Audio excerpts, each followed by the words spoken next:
கத்துக்க சொல்றத விட அவங்க இங்கிலீஷ் கத்துக்க சொல்லுங்க சார். அதுதான் இங்க பிரச்சனையா. நம்ம என்ன பார்க்க போறோம்னா, தமிழ்நாட்டுல மறுபடியும் ஸ்கூல்ல வந்து ஹிந்தி படிச்சே ஆகணும், ஹிந்தி லாங்குவேஜ் இஸ் மஸ்ட் அப்படின்னு சொல்லியிருக்காங்க. அப்படி ஒருவேளை நீங்க ஹிந்தி கத்துக்கலன்னா உங்களுக்கு வந்து எஜுகேஷன் டாக்ஸ் கிடையாது அப்படிங்கிற மாதிரி சென்ட்ரல் கவர்மெண்ட் சொல்லியிருக்காங்க.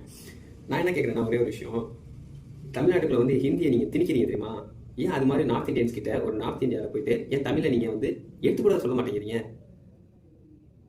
உங்களுக்கு எத்தனை பேருக்கு தெரியும், நம்ம சவுத் இந்தியன்லேருந்து, அதாவது சவுத் இந்தியாவிலேருந்து தாண்டி நார்த் இந்தியாவுக்கு போகிறப்ப அவங்களுக்கு ஒரு லாங்குவேஜ் மட்டும் தான் தெரியும். தெரிஞ்ச ஒரே லாங்குவேஜ் ஹிந்தி. அவங்களுக்கு இங்கிலீஷும் பேச மாட்டாங்க. நார்த் இந்தியாவில் உங்களால் ஒரு தமிழோ ஒரு இங்கிலீஷோ உங்களால் சொல்லித்தராத கவர்மெண்ட் ஏன் தமிழ்நாட்டில் ஹிந்தியை திணிச்சே ஆகணும் அப்படிங்கிற ரொம்ப கட்டாயம் இருக்கீங்க.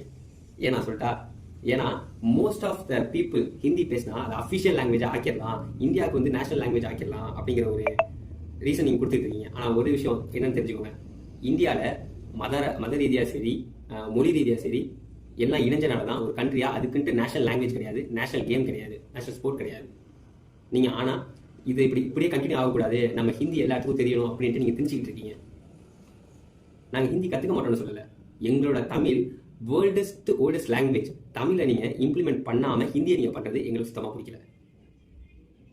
அங்கே உங்கள் நார்த் இந்தியன் பீப்புள்ஸ் நீங்கள் சொல்லியிருக்கீங்களா, தமிழ் ஓல்டஸ்ட் லாங்குவேஜ் தமிழ்னு நீங்கள் அதை படிங்க அப்படின்ட்டு சொல்லியிருக்க மாட்டீங்க. ஆனால் இங்கே நீங்கள் படித்தாதான் உங்களுக்கு ஒரு டேக்ஸ் கிடைக்கும், எஜுகேஷன் டேக்ஸ் கிடைக்கும்ட்டு நீங்கள் எங்களை மிரட்டிக்கிட்டு இருக்கீங்க.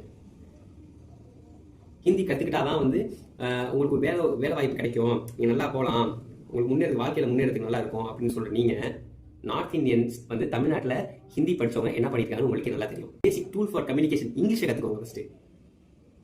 அதை முதல் இம்ப்ளிமெண்ட் பண்ணுங்க. அங்கே சரளமாக இங்கிலீஷ் பேச சொல்லுங்க. கண்ட்ரி டு கண்ட்ரி நீங்கள் போகிறீங்கன்னா உங்களுக்கு ஒரு பேசிக்கே இங்கிலீஷ் தான். அந்த இங்கிலீஷ் நாலேஜே இல்லாமல் நீங்கள் வந்து ஹிந்தி தான் கற்றுக்கணும், தமிழ் எக்ஸ்போஸ் பண்ணக்கூடாது அப்படின்றத பேசிட்டு இருக்காதீங்க.